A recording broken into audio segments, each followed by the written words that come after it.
தீர்க்கதரிசன புஸ்தகம் இந்த 11வது அதிகாரத்துல தேவன் நமக்கு கொடுத்த நல்ல வார்த்தைகளுக்காக கர்த்தரை துதிக்கிறேன். எரேமியா தீர்க்கதரிசி மூலம் யூதா ஜனங்களுக்கு கர்த்தர் கொடுத்த ஒரு உன்னதமான ஒரு வார்த்தை தான் நம்ம இந்த இடத்துல வாசிக்க கேட்போம். தேவன் சொன்ன ஒரு வார்த்தை என்ன அப்படின்னா, அந்த 3வது வசனத்தை நம்ம வாசிக்கும் போது, கர்த்தருடைய சத்தத்தை கேட்டு நான் உங்களுக்கு கற்பிக்கிறபடியே எல்லா காரியங்களும் செய்யுங்கள், அப்பொழுது நீங்கள் என் ஜனமாய் இருப்பீர்கள், நான் உங்கள் தேவனாய் இருப்பேன். ஆமென். உடன்படிக்கையை நாம் தேவன் நமக்கு சொல்லி தந்த வார்த்தைகளை நாம் கேட்டு நடந்தால் பாலும் தேனும் ஓடுகிற கானான் தேசத்தை சுதந்தரிக்க நான் உங்களுக்கு என்ன செய்வேன், கிருபை தருவேன் அப்படின்னு சொல்றேன். ஆனா கீழே நிறைய பகுதியை நம்ம வாசிக்கும் போது இந்த இஸ்ரவேல் ஜனங்கள், யூத ஜனங்கள் கர்த்தரை ஆராதிக்காமல் போனது நிமித்தம் அவங்களுக்கு வந்த சில வேதனையான அனுபவங்களை குறித்தும் எரேமியா தீர்க்கதரிசி மூலம் கர்த்தர் பேசி இருக்கிறதை நம்ம பார்க்க முடியும். ஆனா அதுல ஒரு வார்த்தை எனக்கு ரொம்ப சிந்திக்க வைத்த ஒரு வார்த்தை, அதுதான் இன்னைக்கு நாம் தியானிக்க போகிறோம். அதனுடைய 16வது வசனம் சொல்லப்பட்டிருக்கு, நல்ல கனி உண்டாய் இருக்கிற நேர்த்தியும் பச்சையுமான ஒலிவ மரம் என்னும் பேரை கர்த்தர் உனக்கு இட்டார். எப்ப இட்டார்? உடன்படிக்கை பண்ணும் போது கர்த்தர் இந்த பேரை நமக்கு அளித்தாராம். எப்படி? ஒரு பச்சையான ஒலிவ மரம். இன்னைக்கு நாம் தியானிக்க போறது பச்சையான ஒரு ஒலிவ மரத்துடைய மேன்மையை குறித்து தான் இன்னைக்கு நாம் தியானிக்க போகிறோம். ஆமென். வேதாகமத்துல ஒலிவ மரம் என்று சொல்கிற பகுதி ஆதியாகம புஸ்தகத்திலிருந்து வெளிப்படுத்தின விசேஷம் வரையிலும் ரொம்ப முக்கியப்படுத்தி சொல்லப்பட்டிருக்கிற ஒன்று ஒலிவ மரம். ஆமென். மரங்கள் எல்லாம் தனக்கு ராஜா வேண்டும் என்று கேட்டபோது ஒலிவ மரத்துல போய் கேட்டாங்க, எங்களுக்கு ராஜாவா இருங்க அப்படின்னு கேட்கும்போது அந்த ஒலிவ மரங்கள் சொன்ன ஒரு வார்த்தை என்ன தெரியுமா? தேவர்களும் மனிதர்களும் புகழுகிற நாங்கள் எப்படி உங்களுக்கு ராஜாவா இருக்க முடியும் அப்படின்னு ஒரு வார்த்தை கேட்கிறாங்க. அப்போ இந்த ஒலிவ மரத்துடைய விசேஷம் என்ன அப்படின்னு பார்த்தோம்னா, அவன் தேவர்களாலும் புகழப்படுகிறவர்கள், மனிதர்களாலும் புகழப்படுகிறவர்கள். புரிந்தவங்க ஆமை சொல்லுங்க பார்க்கலாம். தேவர்களாலும் புகழப்படுகிறவர்கள், மனிதர்களாலும் புகழப்படுகிறவர்கள். இன்னும் இந்த வேதாகமத்தில் நீங்க வாசிக்கும் போது இந்த ஒலிவ மரத்துடைய விசேஷம் என்ன அப்படின்னா, எல்லா மரத்தை காட்டிலும் இந்த மரம் ரொம்ப வலுவான ஒரு மரமா காணப்படுது. ஆமென்.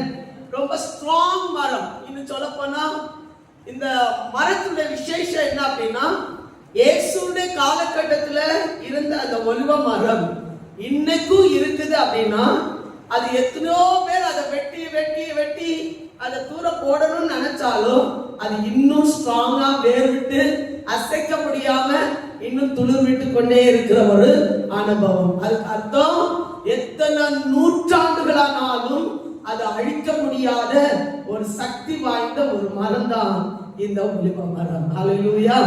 இந்த ஒலிவ மரத்துடைய மேன்மையை இன்னும் பார்க்கும்போது வேதத்துல நம்ம வாசிக்கிறோம், நோவா காலத்துல பயங்கரமான ஜலப்பிரளயம் வந்த போது எல்லா மரங்களுடைய தன்மைகளும் அழிந்து போனது, அழுகி போனது.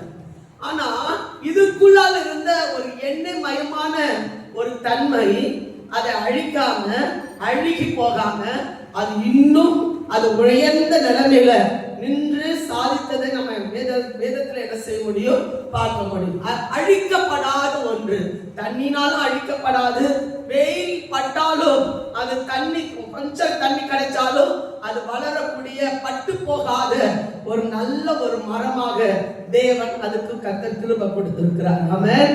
வேதாகமத்தில் இருக்கிற சில சத்தியங்களை நாம் தேவனுடைய பிள்ளைகளோடு கூட கர்த்தர் ஏன் இதை ஒலிவ மரத்தோடு கர்த்தர் ஒப்பிட்டு கர்த்தர் சொல்லுகிறார் என்பதை நம்ம பார்க்கும்போது, தேவன் தேவனுடைய பிள்ளைகளை அவருடைய அழிக்கப்படாத, அழிவுக்கு நேராக நடத்தப்படாத ஒரு ஜீவனை தேவனுடைய பிள்ளைகளுக்குள்ளாலே கர்த்தர் என்ன செய்திருக்கிறார், கொடுத்திருக்கிறார். எப்படி ஒரு ஒலிவ மரத்தை நம்ம அழிக்கப்பட முடியாதோ அதே போல தேவனுடைய பிள்ளைகளையும் நித்திய நித்தியமா காலமாக தலைமுறை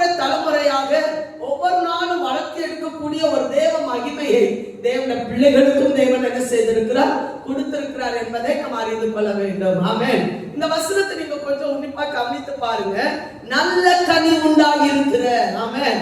அப்ப கனிகள், அதனால் வருகிற பலன்கள், அது ஒன்று கூட வேஸ்டா போகாத அளவுக்கு சகலமும் உபயோகப்படுத்தப்படுகிற ஒரு மரம் தான் இந்த ஒலிவ மரம். ஆமென். ஹல்லேலூயா. நேர்த்தியாய் உண்டாயிருக்கிற, நேர்த்தியும் பச்சையுமான ஒலிவ மரம் என்று கர்த்தர் நமக்கு ஒரு நாமத்தை என்ன செய்திருக்கிறார், கட்டளையிட்டிருக்கிறார். இந்த ஒலிவ மரத்தை 4 விதத்துல நம்ம இன்னைக்கு தியானிக்க போகிறோம். ஆமென். ஒன்று, தேவனுடைய ஜனத்தோடு கர்த்தர் இதை ஒப்பிட்டு கர்த்தர் சொல்லி இருக்கிறார். இரண்டாவது, தேவன் தருகிற அபிஷேகத்தோடு கர்த்தர் இதை ஒப்பிட்டு கர்த்தர் சொல்லி இருக்கிறார். மூன்றாவது, தேவன் நம்முடைய வாழ்க்கையில நிலைத்திருக்கிற ஒரு தன்மையை தேவன் இந்த ஒலிவ மரத்தோடு கர்த்தர் என்ன செய்திருக்கிறார், ஒப்பிட்டு சொல்லி இருக்கிறார். நான்காவது, சமாதானத்தோடு கூட கர்த்தர் ஒப்பிட்டு சொல்லி இருக்கிறார். ஆமென். இந்த 4 காரியங்களை மனதில் பதித்து வைத்துக் கொள்ளுங்க. ஒன்று, ஆமென், கர்த்தரை உண்மையா ஆராதிக்கிற ஜனத்தோடு கூட கர்த்தர் சொல்லுகிற ஒரு வார்த்தை, ஆமென், அழிக்கப்படாத ஸ்ட்ராங்கா உறுதியாய் இருக்கக்கூடிய ஒரு ஒலிவ மரமாய் தேவன் இன்றைக்கும் கர்த்தர் நம்மை நிலைத்து வைத்திருக்கிறார். ஆமென். தேவ ஜனத்தை எந்த மனுஷனாலும் என்ன செய்ய முடியாது, அழிக்கவே முடியாது. முதலாவது நம்ம வாசிப்போம். ஆமென். ஸ்பாவ ஒலிவ மரத்தோடு கூட கர்த்தர் ஒலிவ மரத்தோடு நம்மை என்ன செய்கிறார், இணைக்கிற ஒரு அனுபவத்தை நம்ம பார்க்க முடியும். வாசிங்க, ரோமர் எழுதின நிருபம் 11வது அதிகாரம் 17வது வசனத்திலிருந்து சில வசனங்களை நாம் இன்னைக்கு அதை வாசிக்கலாம். வாசிக்க பார்க்கலாம். ரோமர் எழுதின நிருபம் 11வது அதிகாரம் அதனுடைய 17வது வசனத்திலிருந்து நம்ம வாசிக்கும் போது அதுல சொல்லப்பட்டிருக்கு, நம்ம காட்டு ஒலிவ மரமாய் இருந்த நம்மை தேவனுடைய ஒரிஜினல் ஒலிவ மரத்தோடு கூட நம்ம என்ன செய்கிறாராம், இணைத்திருக்கிறார். எப்படி அவர் இணைத்திருக்கிறார் என்பதை குறித்து இந்த அப்போஸ்தலனாகிய பவுல் ரோமருக்கு எழுதும் போது இதை தெளிவாக நமக்கு எழுதி கொடுத்திருக்கிறார். வாசிங்க பார்க்கலாம்.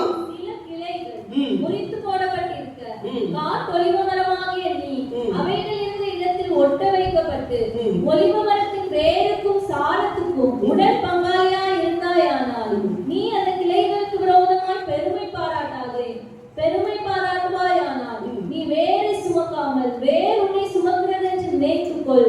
நாம் அந்த வேரை குறித்து சொல்லப்படும் போது ஒரு பரிசுத்தமான வேரிலிருந்து, பரிசுத்தமான ஒலிவ மரத்திலிருந்து நாம் மேலே என்ன செய்யப்படுறோம்னா ஒரு கிளையாக என்ன செய்யப்படுகிறோமா, ஒட்டப்படுகிறோம். ஆமென். கீழே ஒட்டப்படும். நீங்க கவனிச்சு பார்த்திருக்கீங்களா, இந்த சில மரத்தை என்ன செய்வாங்க, ஒட்டு மாமரம் சொல்லுவாங்க இல்லையா? இந்த ஒட்டு மாமரம் சொல்றது எதனால, அதோடைய டேஸ்ட் வந்து வித்தியாசமா இருக்கும், ஒரிஜினலா இருக்காது. ரெண்டும் ஜாயிண்ட் ஆகி வரும்போது அதோடைய தன்மைகள் என்ன செய்யும்னா வித்தியாசமாகும். ஒரு காட்டு ஒலிவ மரத்துல இருக்கிற ஒலிவ மரத்துக்கும் நாட்டு ஒலிவ மரத்துக்கும் என்ன இருக்குன்னா வித்தியாசம் இருக்கு. கொஞ்சம் கவனமா கவனிச்சிடுங்க. இந்த காட்டு ஒலிவ மரத்துக்கு என்ன இருக்குன்னா ஸ்பாவங்கள்ல வித்தியாசம் இருக்கு. இந்த கோழிகள் பார்த்திருக்கீங்களா, சொல்லுவாங்க காட்டுக்கோழி நாட்டுக்கோழி. காட்டுக்கோழி என்ன செய்யும்னா எங்க வேணாலும் அது என்ன செய்யும், தங்கியிருக்கும், எங்க வேணாலும் தங்கியிருக்கும். ஆனா நாட்டுக்கோழி என்ன செய்யாதுன்னா அது வைக்கக்கூடிய கூட்டுல மட்டும்தான் அது என்ன செய்யும், தங்கும். அது இருக்க வேண்டிய இடத்துல தான் தங்கும். இப்படிதான் தேவன் நம்மை வேர்திருப்பதற்காக நம்முடைய சுவாபங்களை அறிந்திருந்தோம் அவருடைய ஒலிவ மரத்துக்குள்ளால கர்த்தர் என்ன செய்கிறாரா, இணைக்கிறார். சும்மா இணைக்கல, விசுவாசத்தின் பேர்ல தேவன் நம்ம என்ன செய்கிறாராம், இணைக்கிறார். அந்த இணைக்கும் போது கீழிருந்து வர்ற வேர் வந்து அது பரிசுத்தம் உள்ளது. ஆமென். பரிசுத்தம் உள்ள வேர்ல இருந்து மேல வர்ற அந்த கிளையோடு கூட அந்த தண்டோடு கூட நாம் இணைக்கப்படும் போது கீழே வருகிற பரிசுத்தமான வேர்ல இருந்து வருகிற சக்திகள் நம்ம என்ன செய்யறதுன்னா பரிசுத்தமாக்குகிறது. ஹல்லேலூயா. நம்முடைய சுபாவங்களை மாற்றுகிறது, நம்முடைய நிலைமைகளை மாற்றுகிறது. கர்த்தரோடு கூட இணைந்து வரக்கூடிய ஒரு தன்மைக்கு நேராக கர்த்தர் நம்ம என்ன செய்கிறார், வழி நடத்துகிறார். அப்படி நம்ம நடத்தும் போது, நாம் களி கொடுக்கும் போது பெருமை கொள்கிறவர்களா இருந்தால் அப்போஸ்தலனாகிய பவுல் என்ன சொல்றாருன்னா, நீ பெருமை பாராட்டாத, நீ கனி கொடுக்கிறன்னு பெருமை பாராட்டாத, வரங்கள் இருக்குன்னு பெருமை பாராட்டாத, அபிஷேகம் இருக்குன்னு பெருமை பாராட்டாத, நீ நல்ல கனி கொடுக்கிறன்னு சொல்லிட்டு நீ பெருமை பாராட்டாத. ஏன் தெரியுமா? நீ நிக்கிறது கீழே இருக்கிற வேர்ல இருந்துதான் மேல நீ என்ன செய்கிற? நிக்கிற. ஆமென். வெட்டப்படணும்னாலும் என்ன செய்யப்படலாம்? வெட்டப்படலாம். அல்லேலூயா. நிலைத்திருக்கிறது ரொம்ப முக்கியம். ஆமென். நாம் நிலைத்திருந்தால் மிகுந்த கனிகளை நாம் என்ன செய்ய முடியும்? கொடுக்க முடியும். புரிஞ்சவங்க மட்டும் ஆமென் சொல்லுங்க பார்க்கலாம். தொடர்ந்து வாசிங்க பார்க்கலாம். 19வது வசனம் வாசிங்க. நான் ஒட்ட வைக்கப்படுவதற்கு அந்த கிளைகள் முறித்து போடப்பட்டது என்று சொல்லுகிறாயே, நல்லது. அவிசுவாசத்தினாலே அவைகள் அப்போ ஒரு மனுஷன் ஒட்டப்பட்ட பின்பு அது என்ன செய்யப்படலாம்? முறிக்கப்படலாம். ஆமென். ஒட்ட வைத்த பின்பு அது என்ன செய்யலாம்? முறிக்கப்படலாம், அவிக்கப்படலாம். ஆமென். காஞ்சு போகலாம். ஆமென். அதை வெட்டி தூர போடலாம். ஆமென். ஆனா அந்த விசுவாசத்துல நாம் நிலைத்திருந்தால் அது கடைசி பரியந்தம் கனி கொடுக்க கர்த்தர் நமக்கு பலன் தர முடியும். அல்லேலூயா. இந்த வசனத்தை நீங்க கொஞ்சம் கவனமா கவனிங்க. அவிசுவாசத்தினால அவைகள் முறித்து போடப்பட்டன, நீ விசுவாசத்தினால் நிற்கிறாய், மேட்டிமை சிந்தையாய் இராமல் பயந்திருந்து. நம்ம 2 கை வைத்து ஒரு ஆமென் சொல்லுங்க பார்க்கலாம். சிந்தனைகள் எல்லாம் கர்த்தருக்கு நேராக திருப்பப்படட்டும். எந்த ஒரு ஆசீர்வாதமா இருந்தாலும் சரி, எந்த ஒரு நன்மையா இருந்தாலும் சரி, கர்த்தர் நமக்கு தராவிட்டால், கர்த்தர் நம்மை பலப்படுத்தாவிட்டால், கர்த்தர் நமக்கு கிருபையா தராவிட்டால் எதுவுமே நம்மளால அனுபவிக்க முடியாது. அல்லேலூயா. அதனாலதான் வேதம் சொல்லும், மேன்மை பாராட்டுறதுக்கு நமக்கு இங்க இடமே இல்லை. ஆமென். மேன்மை பாராட்டாத, பயந்திரு, விசுவாசத்துல பலன் அடை என்று சொல்லுகிற அந்த வார்த்தையை முக்கியப்படுத்தி அவர் எழுதுகிறார். அடுத்து பாருங்க 22வது வசனம். 22வது வசனத்தை வாசிங்க. ஆகையால் தேவனுடைய தயவையும் கண்டிப்பையும் பார், விழுந்தவர்களிடத்திலே கண்டிப்பையும் உன்னிடத்திலே தயவையும் காண்பித்தார். அந்த தயவிலே நிலைத்திருப்பாயானால், அந்த தயவிலே நிலைத்திருப்பாயானால் உனக்கு தயவு கிடைக்கும். நிலைத்திராவிட்டால் நீயும் வெட்டுண்டு போவாய். புரிந்தவங்க ஆமென் சொல்லுங்க பார்க்கலாம். அப்ப கர்த்தருக்குள்ளால் நிலைத்திருக்கிறது சொல்றது கர்த்தர் நம் மேல் வைத்திருக்கிற ஒரு தயவு. ஆமென். தேவன் நம் மேல் வைத்திருக்கிற ஒரு கிருபை.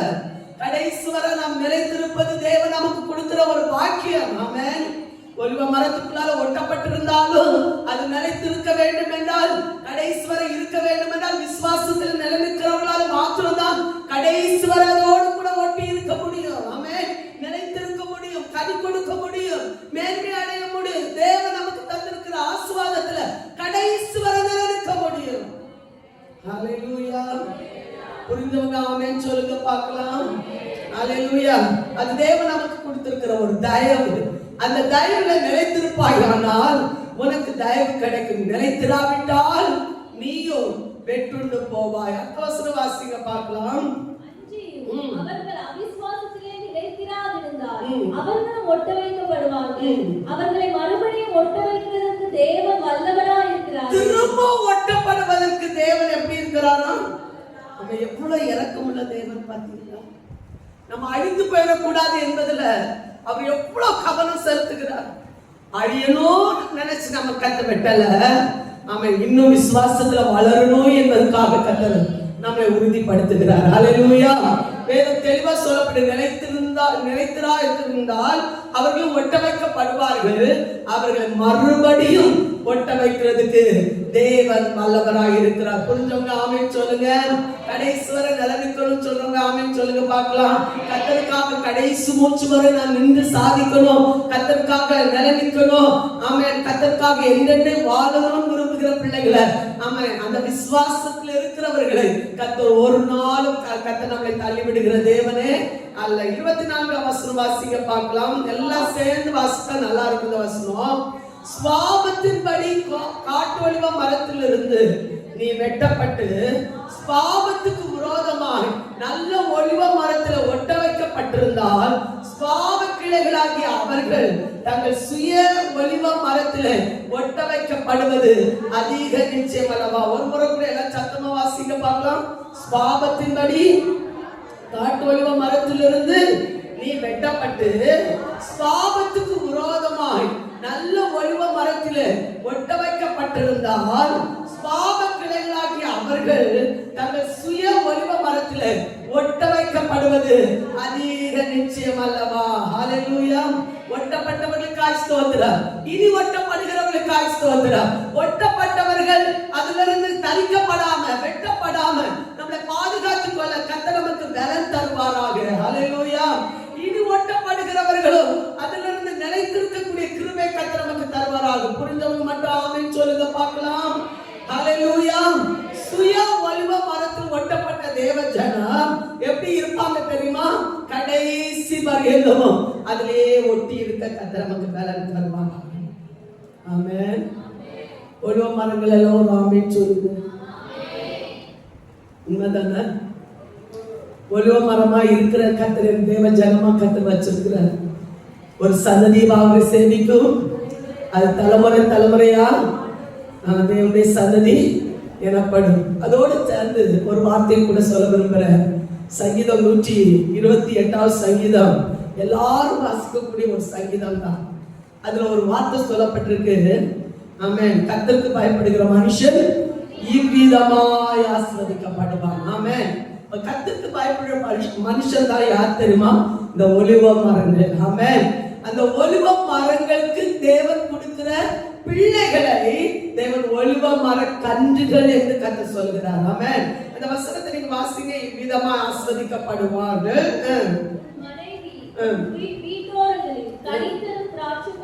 போல் இருப்பால் உன் பிள்ளைகள் உன் பந்தியை சுற்றிலும் எப்படி இருப்பாங்களாம்? ஒலிவ மர கன்றுகளை போல் இருப்பார்கள். ஆமென். அப்படி இருப்பாங்க தெரியுமா? தேவனுக்கும் அவர்களுக்கும் இடையில நல்ல ஒரு ரிலேஷன்ஷிப், நல்ல ஒரு ஐக்கியம். ஆமென். இந்த வசனத்தை உங்களுக்கு ஞாபகம் ஊட்ட விரும்புகிறேன். அவர் வழியில் இருக்கிறது போல நாமும் வழியிலே நடந்தால் ஒருவர் ஒருவர் ஐக்கியப்பட்டிருப்போம். இயேசு கிறிஸ்துவின் ரத்தம் சகல பாவங்களை நீக்கி நம்மை சுத்திகரிக்கும். ஹல்லேலூயா. ஒட்டப்பட்டிருக்க வேண்டும். தேவனோடு தனித்திருக்கிறதல்ல, ஒட்டி இருக்கிற தேவ ஜனம் எப்போதும் ஆஸ்வாதமா இருப்பாங்க, பச்சையா இருப்பாங்க. ஒலிவ மரம் எப்படி இருக்கும் தெரியுமா? தேவனுடைய ஆலயத்துக்கு பச்சையான ஒலிவ மரமா, களை உள்ளதாய், தூங்குறதா இல்லாம, மங்குறதா இல்லாம, நம்ம காய்ச்சி போறதா இல்லாம, வாடி போகிறதா இல்லாம, அது எப்போதும் செழித்தோங்க கூடியதா காணப்பட கர்த்தர் நம்மை அபிஷேகிக்கிறார். கையில தட்டி ஆமென் சொல்லுங்க பார்க்கலாம். இன்னைக்கு எத்தனை பேர் விசுவாசிக்கிறீங்க? கர்த்தருக்கு பயப்படுகிற பிள்ளைகள், விசுவாசிக்கிற பிள்ளைகள் அந்த காட்டு ஒலிவ மரத்திலிருந்து கர்த்தர் நம்மை ஆமென் வெட்டி அந்த உண்மையா தேவனால் அபிஷேகம் பண்ணப்பட்ட அந்த ஒலிவ மரத்தோடு கூட நம்மை சேர்க்கும் போது பேச்சுகள் மாறுது, நம்முடைய நிலைகள் மாறுது. கர்த்தரோடு நடக்க வேண்டும் என்ற ஒரு எண்ணம் உண்டாகுது, ஜெபிக்க வேண்டும் என்ற ஒரு உணர்வு உண்டாகுது. ஆவியில பலன் கொள்ள கர்த்தர் நம்மை பலப்படுத்துகிறார். அவரோடு நடக்க கர்த்தர் நம்மை பலப்படுத்துகிறார். நல்ல கையில தட்ட முடிஞ்சவங்க கையில தட்டி சொல்லுங்க, அந்த ஸ்வாபம் எனக்குள்ளால உண்டாகட்டும், அந்த மகிமை எனக்குள்ளால உண்டாகட்டும். அந்த ஸ்வாபத்தோட நானும் நல்லவர்களாய் வல்லவர்களாய் கர்த்தருக்கு பிரியமுள்ளவர்களாய் மற்றவருக்கு பிரயோஜனமுள்ளவர்களாய் கனி கொடுக்கிறவர்களாய் நிலைத்திருக்கக்கூடிய ஒரு அபிஷேகத்தின் வல்லமை எங்களுக்குள்ள ஊற்றப்படட்டும் சொல்றவங்க நல்ல கையை தட்டி சொல்லுங்க. அவரை விசேஷமா கர்த்தர் அபிஷேகிக்கிறார். அவரை விசேஷமா ஆமென். அவருக்குள்ளாக இருக்கிற தரித்திரங்கள், அவருக்குள்ளாக இருக்கிற கஷ்டங்களை கர்த்தர் மாற்றி விசுவாசத்துல பலன் அடைய கர்த்தர் உதவி செய்கிறார். ஹல்லேலூயா. சத்தம் உயர்த்தி சொல்லுங்க. ஒரு ஆமென் சொல்லுங்க பார்க்கலாம். ஆமென். இரண்டாவது, இந்த ஒலிவ மரத்தோட விசேஷம் என்ன அப்படின்னா, ஒலிவ எண்ணெய் ஆகிய அபிஷேக தைலம். ஆமென். ஒலிவ எண்ணெய் மூலம் கர்த்தர் என்ன செய்யறாருன்னா ஒரு அபிஷேக தைலத்தை கர்த்தர் உருவாக்குகிறார். ஆமென். இந்த அபிஷேக தைலத்தை வேறு எதுக்கும் உபயோகப்படுத்தக்கூடாது என்று தேவன் இஸ்ரவேல் ஜனங்களுக்கு அவர் கட்டளையிட்டு இருந்தார். வாசிங்க பார்க்கலாம். யாத்ராம புஸ்தகம் 30ஆம் அதிகாரம் அதனுடைய 22வது வசனத்திலிருந்து நாம் வாசிக்கும் போது அதனுடைய முறைகள் என்னென்ன பகுதிகளை எடுத்து அதை நாம் அந்த அபிஷேக தைலத்தை அவன் செயல்படுத்த வேண்டும் என்பதை குறித்து தேவன் அவங்களுக்கு கட்டளையிட்டு இருந்தார். வாசிங்க பார்க்கலாம். இன்னும் கர்த்தர் மோசேயை நோக்கி, மேன்மையான சுகந்த வர்க்கங்களாகிய பரிசுத்த ஸ்தலத்தின் சேக்கலின்படி 500 சேக்கல் எடையையும் சுகந்த கருவாப்பட்டையிலே அதில் பாதியாகிய 250 சேக்கல் எடையையும் சுகந்த வசம்பில் 250 சேக்கல் எடையையும் லவங்கப்பட்டையில் 500 சேக்கல் எடையையும் ஒலிவ எண்ணெயில் 1 குடம் எண்ணெயையும் எடுத்து அதனால் பரிமள தைலக்காரன் செய்வது போல கூட்டப்பட்ட பரிமள தைலமாகிய சுத்தமான அபிஷேக தைலத்தை உண்டு பண்ணுவாயாக. அது பரிசுத்த அபிஷேக தைலமாய் அது பரிசுத்த அபிஷேக தைலமாய் இருக்க கடவுது. ஆமென். என்னெல்லாம் தேவை சொல்ல பார்க்கலாம். 5 பொருட்கள் தேவை. நம்பர் 1, பரிசுத்த சேக்கல் ஸ்தலத்தின் சேக்கலின்படி 500 சேக்கல் வெள்ளை போலம், 250 சேக்கல் சுகந்த கருவாப்பட்டை, 250 சேக்கல் சுகந்த வசம்பு, அடுத்து இலவங்கப்பட்டை 500 சேக்கல் எடை இலவங்கப்பட்டை, ஒலிவ எண்ணெய் எவ்வளவு? 1 குடம். ஆமென். ஒலிவ எண்ணெய் வீட்டுல இருக்குன்னு சொல்றவங்க ஒரு ஆமென் சொல்லுங்க பார்க்கலாம். இல்லையா? 1 குடம் ஒலிவ எண்ணெய்ன்னு சொல்றது சாதாரணமான காரியமா? 1 குடம் எண்ணெய் நமக்கு ஒரு சொட்டி வீட்டுல இல்லை. ஆனா நமக்கு இங்க எங்கேயுமே ஒலிவ மரங்களை ரொம்ப நம்ம பார்க்க முடியாது. இங்க எருசலேமுக்கு போனீங்கன்னா நிறைய ஒலிவ மரங்களை பார்க்கலாம். அதோடைய மண், அதோடைய தன்மைகள், அது வளர்க்கக்கூடிய தன்மைகள் அதிகமா. இந்த ஒலிவ எண்ணெயை யார்கிட்ட கொண்டு வர சொல்றாரு தெரியுமா? இஸ்ரவேல் ஜனங்கள்கிட்ட தான் கொண்டு வர சொல்றாரு. இடிச்சு புளிந்த ஒலிவ எண்ணெய். இது எதுக்காக கொண்டு வர சொல்றாருன்னா, நித்தமும் அந்த பரிசுத்த ஸ்தலத்துல ஆசாரியர் அந்த விளக்குல என்ன செய்யணும்னா, ஆமென், எண்ணெய் ஊத்தி அது ஒருபோதும் என்ன செய்யக்கூடாது? அணைந்து போகக்கூடாது. ஒருபோதும் என்ன செய்யக்கூடாது? அணைந்து போகக்கூடாது. சாயங்காலம் ஏற்றினாங்க அப்படின்னா, ஆமென், அடுத்த நாள் சாயங்காலம் வரையிலும் அது என்ன செய்யும்? எரிஞ்சுட்டே இருக்கும். அப்படிப்பட்ட ஒரு விதிமுறையை தேவன் அன்னைக்கு இஸ்ரவேல் ஜனங்களுக்கு கட்டளையிட்டு இருந்தார்.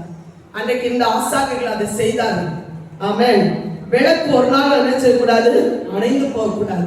நமக்குள்ளால இருக்க விளக்கு ஒரு நாள் என்ன செய்யக்கூடாது? அணைந்து போகக்கூடாது. அணையக்கூடாதுன்னு சொல்றவங்க ஆமென் சொல்லுங்க. அப்ப நித்தமாக ஏற்றப்படணும். நித்தமாக ஏற்றப்படணும். ஆமென். அந்த வார்த்தை திரும்ப சொல்ல, நித்தமாக என்ன செய்யப்படணும்? சுத்திகரிக்கப்படணும். நித்தமா அதோட கூட என்ன செய்யணும்? பங்கெடுக்கிறவர்களா இருக்கணும். அதான் வேதத்துல வாசிக்கிறோம்.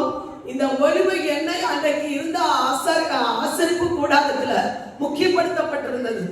ஒவ்வொரு நாளும் அதை கொடுத்து ஆமென் முக்கியப்படுத்தினதுனாலதான் பரிசுத்த ஸ்தலத்துல அதை என்ன செய்யப்பட்டிருந்ததுன்னா எரிந்து கொண்டே இருந்தது. இப்போ 1 குடம் எண்ணெய் இதை எடுத்து இப்படி 5 பொருட்களையும் எடுத்து அதை என்ன செய்யணுமா?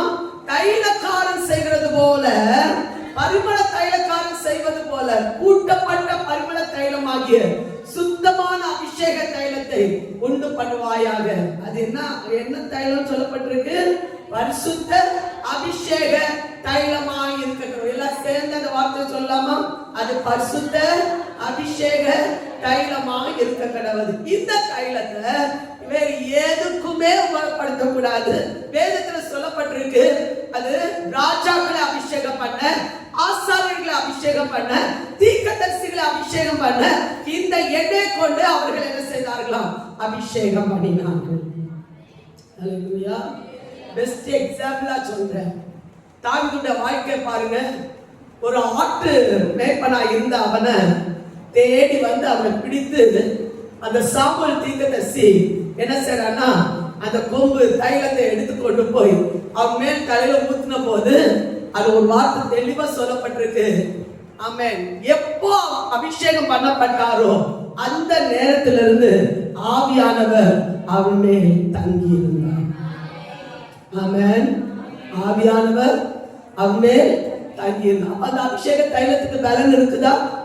தேவனால் அபிஷேகம் பண்ணப்பட்டவங்க மேல கர்த்தர் அந்த அபிஷேகத்தை என்ன செய்திருக்கிறார்? வைத்திருக்கிறார். புரிஞ்சவங்க ஆமென் சொல்லுங்க பார்க்கலாம். ஹல்லேலூயா. ஆமென். அந்த தைலக்காரன் கையில இருக்கிற அந்த அபிஷேக தைலத்தை அந்த அபிஷேகம் பண்ணப்பட்ட தேவனுடைய பிள்ளை அந்த கொம்புல எடுத்து கொண்டு போய் தலையில ஊத்தி அவர் அபிஷேகம் பண்ணும்போது அவர் ராஜாக்களாக அபிஷேகம் பண்ணப்படுறாங்க, தீர்க்கதரிசிகளாக அபிஷேகம் பண்ணப்படுறாங்க, ஆசாரியனாக மனுஷனால் அபிஷேகம் பண்ணப்படுகிறார். தேவனால் தெரிந்து கொள்ளப்பட்ட அபிஷேகம் பண்ணப்பட்ட தேவனுடைய பிள்ளைகள் மூலம் அபிஷேகம் பண்ணப்படுகிற தேவனுடைய பிள்ளைகளை கொண்டுதான் பலத்த காரியங்களை கர்த்தர் நடப்பித்தார். காரணம் என்ன தெரியுமா? கர்த்தர் அவளோடு கூட இருந்தார். ஆமென். அபிஷேக தைலம் நமக்குள்ளால இருக்குன்னா, அபிஷேகம் நமக்குள்ளால இருக்குன்னா ஒரு நாள் நம்ம விட்டு என்ன செய்யாது, எடுபட்டு போகாது. புரிஞ்சவங்க ஆமென் சொல்லுங்க பார்க்கலாம். சத்தமா சொல்லுங்க. அபிஷேகம் நம்மை வழி நடத்தும், கடைசி வரை நம்மை போதித்து வழி நடத்தும். விசுவாசிக்கிற மாத்திரம் கையில தட்டி ஆமென் சொல்லுங்க. திரும்ப வரங்க அழைப்பு. ஆமென். இந்த அபிஷேகத்துக்குள்ள வைத்திருக்கிற வரங்கள் ஒரு நாள் நம்மை விட்டு என்ன செய்யப்படாது, எடுபட்டு போகாது. காரணம் என்ன தெரியுமா? அது தேவனால் பரிசுத்தமாக்கப்பட்ட, தேவனால் அனுப்பப்பட்ட, தேவனால் நம்ம முன்குறிக்கப்பட்ட அந்த அபிஷேக தைலம் நமக்குள்ளால ஊற்றப்பட்டிருக்குமானால் ஆமென், நிச்சயமா அது நாள்தோறும் நாள்தோறும் நம்ம ஆவிக்குள்ளால வழி நடத்தக்கூடிய ஒரு தேவ மகிமை தேவன் நமக்கு தந்து அபிஷேகிப்பார். ஹல்லேலூயா. சத்தமா சொல்லுங்க பார்க்கலாம். இந்த அபிஷேகத்தை பெற்ற தேவனுடைய பிள்ளைகள் எப்படி இருப்பாங்க தெரியுமா? வேதம் சொல்லுது, ஆலயத்து பச்சையான ஒலிவ மரத்தை போல் இருப்பார்களாம். வாசிங்க பார்க்கலாம். சங்கீதம் 52வது சங்கீதம் 8வது வசனத்தை வாசிங்க. 52வது சங்கீதம் 8வது வசனம். தேவனுடைய ஆலயத்தில் பச்சையான ஒலிவ மரத்தை போல் இருக்கிறேன். பச்சையான அந்த வார்த்தையெல்லாம் சேர்த்து சொல்லுவோம். பச்சையான ஒலிவ மரத்தை போல் இருக்கிறேன். தேவனுடைய கிருபையை என்றென்றைக்கும் நம்பி இருக்கிறேன். ஹல்லேலூயா. ஆமென். எல்லாருடைய முகத்துல எப்படி இருக்கணும்? ஆமென். ஒரு முறை கூட உங்க பக்கத்துல இருக்கவங்கள பாருங்க.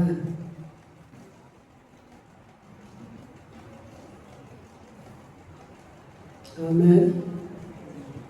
எப்படி இருக்கணும்? இந்த முகம் எப்போதுமே எப்படி இருக்கணும்? அவரை நோக்கி பார்த்த முகம். எல்லாம் சேலஞ்ச் சொல்லுங்க. அவரை நோக்கி பார்த்த முகம். அவன் முகங்கள் என்ன செய்யல? ஆமென். பச்சையா இருக்கும். ஆமென். வாடி போனதா இருக்கக்கூடாது. ஆமென். ஹல்லேலூயா. ஜெபிக்கிறவங்களுடைய முகம், ஆராதிக்கிறவங்களுடைய முகம் எப்படி இருக்கணும்? பச்சையா இருக்கணும். அதான் சங்கீதக்காரன் சொல்றான், நானும் கர்த்தருடைய ஆலயத்துல பச்சையான ஒலிவ மரத்தை போல இருக்கிறேன். தேவனுடைய கிருபையை என்றென்றைக்கு நம்பி இருக்கிறேன். புரிஞ்சவங்க ஆமென் சொல்லுங்க பார்க்கலாம். யோவான் எழுதின சுவிசேஷம் 3வது அதிகாரம் 16வது வசனத்தில் சொல்லப்பட்டிருக்கு, அவரை விசுவாசிக்கிறவன் எவனோ அவன் கெட்டு போகாமல் நித்திய ஜீவனை அடைபடிக்கு அவரை தந்தொள்ளி இவ்வளவாய் உலகத்தில் என்ன செய்தார்? அன்பு கெட்டு போகாத முகம். ஆமென். அழிக்கப்படாத முகம். ஆமென். எப்போது பிரகாசிக்கிற ஒரு முகம் நம்முடைய முகத்துல காணப்பட கர்த்தர் நம்மை பலப்படுத்துவாராக. ஆமென். இன்னும் வாசிங்க பார்க்கலாம். யோவான் எழுதின சுவிசேஷம் 10வது அதிகாரம் 27 28 வசனங்களை வாசிங்க பார்க்கலாம். 10வது அதிகாரம் 27 28 வசனங்கள்.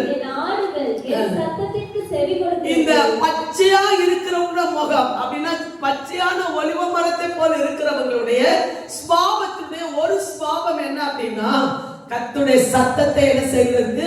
செவி கொடுக்கிறது. ஹல்லேலூயா. கேட்கும் போது கூப்பிடும் போது உடனே செவி கொடுக்கிற ஒரு இருதயத்தை தேவன் அவங்களுக்கு என்ன செய்திருக்கிறார்? கொடுத்திருக்கிறார். அதாவது சொல்லப்பட்டு பாருங்க, என் ஆடுகள் என் சத்தத்துக்கு செவி கொடுக்கிறது, நான் அவைகளை அறிந்திருக்கிறேன், அவைகள் எனக்கு பின் செல்கிறது. கர்த்தரை அறிந்திருக்கிற ஒரு ஆடுகள். ஆமென். கர்த்தருடைய சத்தத்தை அறிகிற ஒரு ஆடுகள். ஆமென். சில நீங்க ஆடு மேய்ப்பர்களை நீங்க கவனிச்சு பாருங்க. ஆடுகள் பின்னால போயிட்டே இருக்கும். அவங்க ஒரு சத்தத்தை கொடுப்பாங்க. அந்த சத்தம் ஆடுகளுக்கு தெரியும்.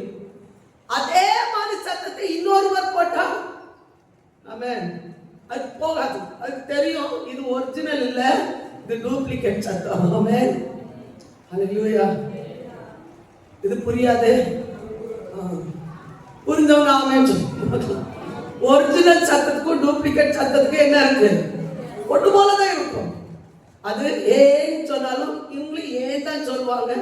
ஆனா அந்த ஒரிஜினல் சத்தத்துக்கும் இந்த டூப்ளிகேட் சத்தத்துக்கும் என்ன இருக்கு? ஆமென். மேய்ப்பனுடைய சத்தத்தை கேட்கிறவங்களுக்காக ஸ்தோத்திரம். ஆமென். மேய்ப்பனுடைய சத்தத்தை கேட்டு நடக்கிறவங்களுக்காக ஸ்தோத்திரம். வேதம் சொல்லு, அவர்களை கர்த்தர் அறிந்திருக்கிறார். அல்லேலூயா.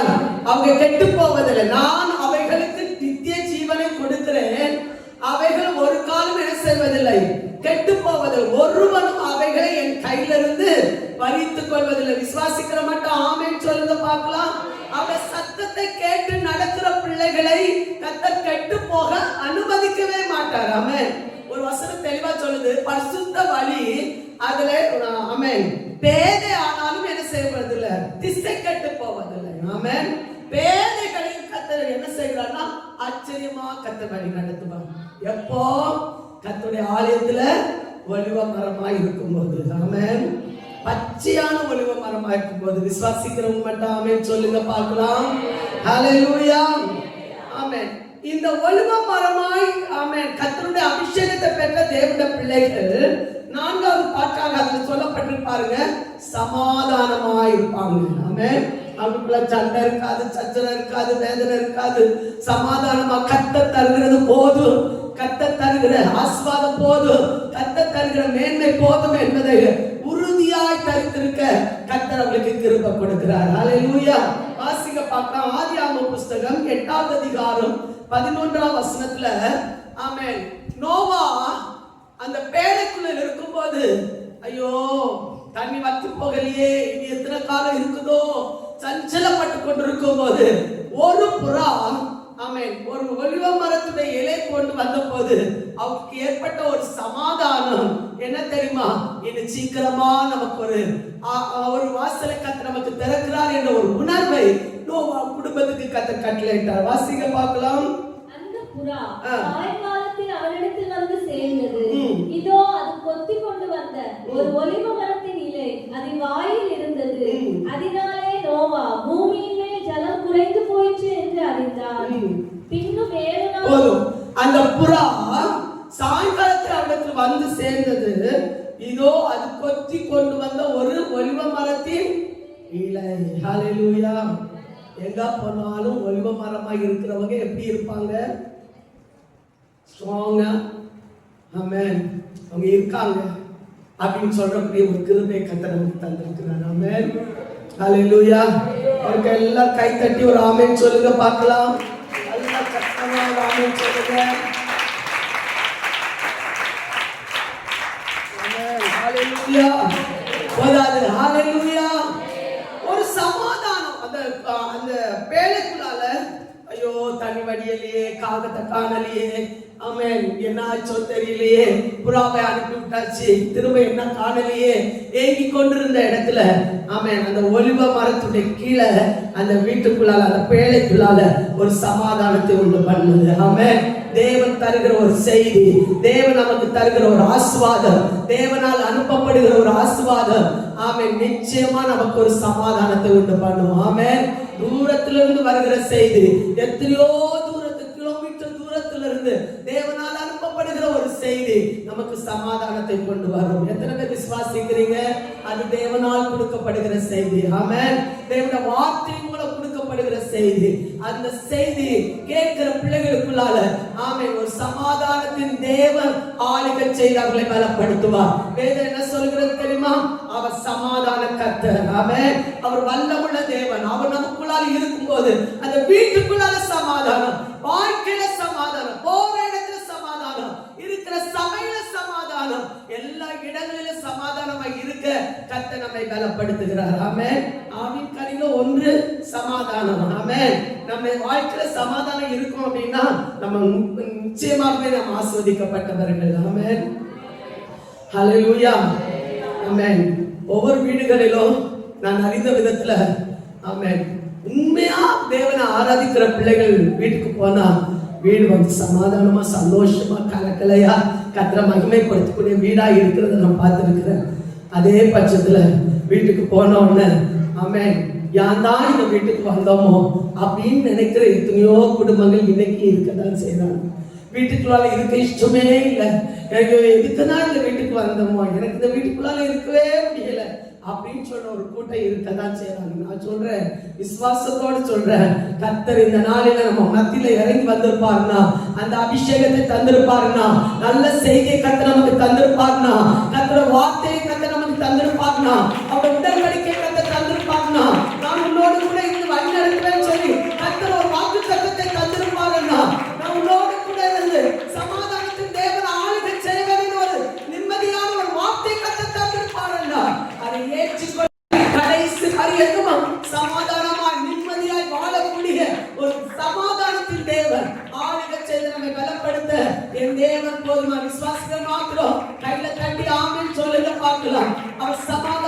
கர்த்தர், சமாதானத்தை உண்டு பண்ணினவர், சமாதானத்தை தருகிறவர், சமாதானத்தோடு கடந்து செல்ல நமக்கு உதவி செய்கிறவர், ஏற்றுக்கொள்கிற பிள்ளைகளுக்குள்ளாக அந்த சமாதானம் இறங்கி வர கர்த்தர் பலப்படுத்துகிறார்.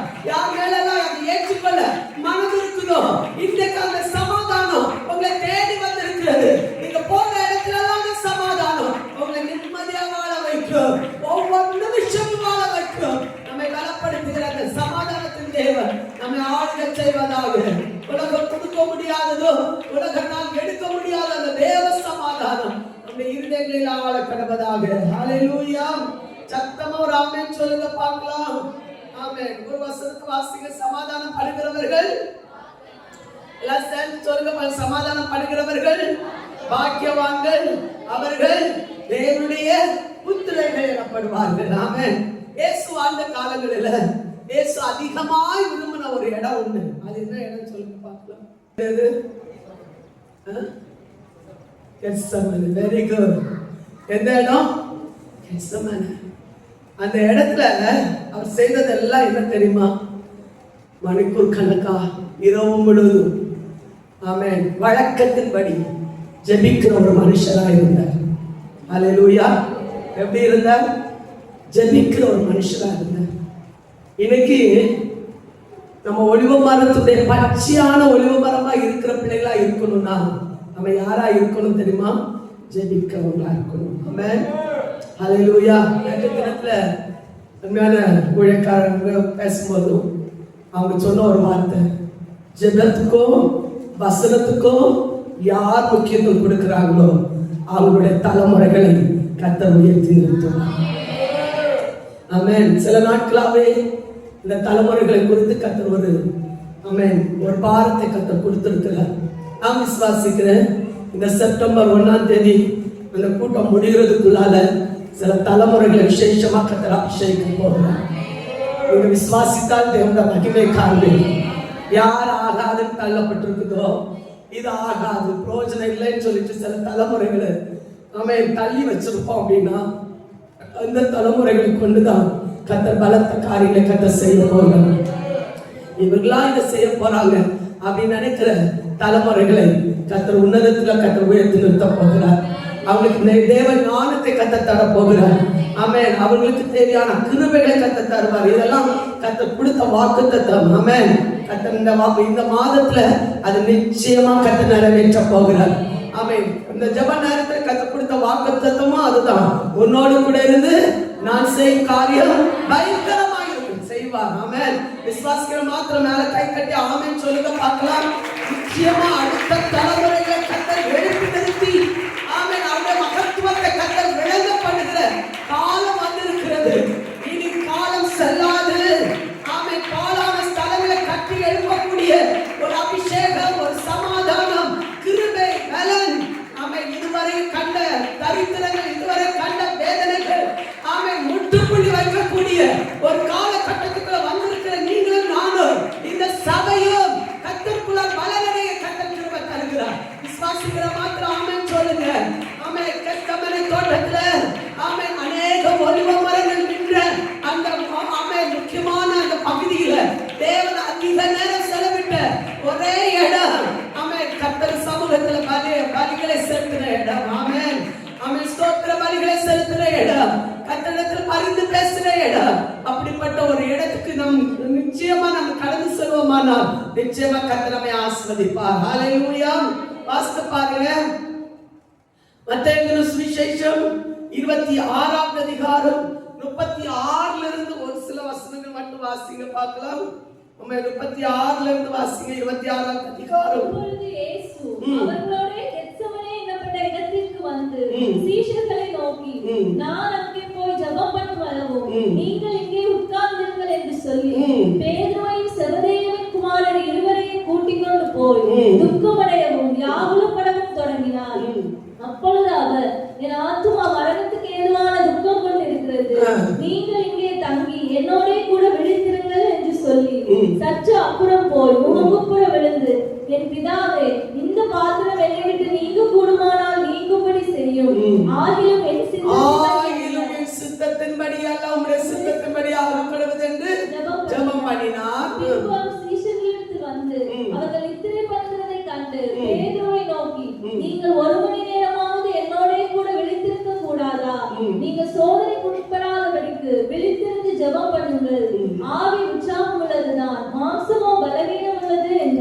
பக்கத்துல இருக்கவங்க கையை கொடுத்து சொல்லுங்க, 1 மணி சோதனைக்கு உட்படாதபடிக்கு 1 மணி நேரமாவது விழித்திருந்து,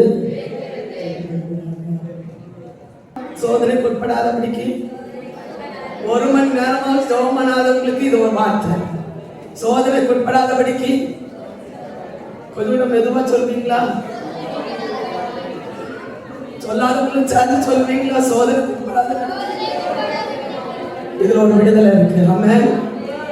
1 மணி நேரமாவது விழித்திருந்து ஜெபிக்கிற ஒரு அனுபவம் ஒரு பிள்ளைக்குள்ளாக இருந்தா, ஒளிவ மர கண்டுகளை போல ஒளிவ மரமா பச்சையா என்னைக்கு நிலைத்திருக்கக்கூடியவர்களா, ஒரு நாள் மாறாதவர்களா, என்றென்னைக்கும் ஆண்டவரோடு கூட நின்று சாதிக்கக்கூடிய, எந்த சோதனை வந்தாலும் நின்று சாதிக்கக்கூடிய ஒரு கிருபை தேவன் நமக்கு தந்து பலப்படுத்துவாராக. அப்படியே இந்த இடத்துல நம்ம எல்லாம் எழுந்து நின்று அவன் கேட்ட வார்த்தைகளுக்கு முன்பாக நல்ல கனி கொடுக்கிற ஒளிவ மரமாக கர்த்தர் நமக்கு ஒரு பேரை இட்டிருந்தார். ஒளிவ மரம், பச்சையான ஒளிவ மரம் என்று ஒரு பேரை கர்த்தர் இட்டிருந்தார். உடன்படிக்கை மீறி போனது நிமித்தம் அது செயல்படுத்தாமல் போய்விட்டது என்று கர்த்தர் அந்த எரேமியா தீர்க்கதரிசி அங்கலாக்கிறதை நம்ம பார்க்க முடியும். ஆனால் நிலைத்திருக்கிறவர்கள் கர்த்தரோடு நின்று சாதிக்கக்கூடியவர்களா, ஜெபிக்கக்கூடியவர்களா, ஆராதிக்கக்கூடியவர்களா, கர்த்தருக்கு பயப்படுகிறவர்களா, கர்த்தரோடு நடக்கிறவர்களா காணப்படுகிற பிள்ளைகள் ஒரு நாளும் வாங்கி போவதில்லை. ஒரு நாளும் வாங்கி போவதில்லை. இன்னைக்கு இந்த வார்த்தை கேட்டுக்கொண்டிருக்கிற பிள்ளைகளுக்குள்ளால ஆமென், ஒவ்வொரு நாளும் நம்முடைய வீட்டுக்குள்ள சமாதானம் இருக்கட்டும். ஒவ்வொரு நாளும் நம்முடைய வீட்டுல நிலைத்திருக்கிற ஒரு அனுபவம் இருக்கட்டும். நம்முடைய வீட்டுக்குள்ளால ஆமென் கர்த்தரோடு நெருங்கி இருக்கிற ஒரு அனுபவம் இருக்கட்டும். அவர்களை கர்த்தர் வேறற்று போகாதபடிக்கு, கிளை நறுக்கி போடாதபடிக்கு, வெட்டுண்டு போகாதபடிக்கு கர்த்தர் பாதுகாத்து வழி நடத்த என் தேவன் போதுமானவர். விசுவாசிக்கிற மாத்திரம் கையில தட்டி ஆமென் சொல்லுங்க பார்க்கலாம். விசுவாசத்தினால மாத்திரம் வாக்குத்தத்தத்தை நம்புகிறவர்கள், அவருடைய வசனத்துக்கு கீழ்ப்படுகிறவர்கள், நியாய பிரமாணம் சொல்கிற வார்த்தைகளுக்கு செவி கொடுக்கிறவர்கள், அதன்படி ஜீவிக்க ஒப்பு கொடுக்கிறவர்கள், கர்த்தருக்கு பயப்படுகிற இருதயமுள்ளவர்கள் ஒரு நாளும் ஆடி போவதில்லை. எந்த கஷ்டம் வந்தாலும், எந்த வேதனைகள் வந்தாலும், எத்தனை மரண கண்ணிகள் வந்தாலும் ஆமென், ஒளிவ மரம் அந்த ஜல பிரயாணத்திலோ ஆமென் நின்று சாதிக்க, இன்னும் வேர் உண்ற, இன்னும் பச்சையா நிற்க, இன்னும் செழித்தோங்க கர்த்தர் கிருபை கொடுப்பார் என்றார். ஆமென். எவ்வளவு வெயில் ஆமென் பட்டாலும் ஆமென், அது கருகி போகக்கூடிய ஒரு நிலைமை இருந்தாலும் அது கருகி போகாம அது இன்னும் வளரக்கூடியதா, இன்னும் வளரக்கூடியதா, மேன்மை அடையக்கூடியதா கர்த்தர் நிலைநிற்பார் என்றால், இன்னும் வேதத்தில் சொல்லப்பட்டிருக்கு, வெட்டி போடப்பட்ட ஒலிவ மரத்தை கூட ஆமென் நாளுக்கு நாள் அது வளர்ந்து செழிக்கக்கூடிய ஒரு தன்மையை கர்த்தர் கொடுப்பார் என்றார். மறுபடியும் ஒட்டக்கூடிய ஒரு தன்மை கர்த்தர் கொடுப்பார் என்றார்.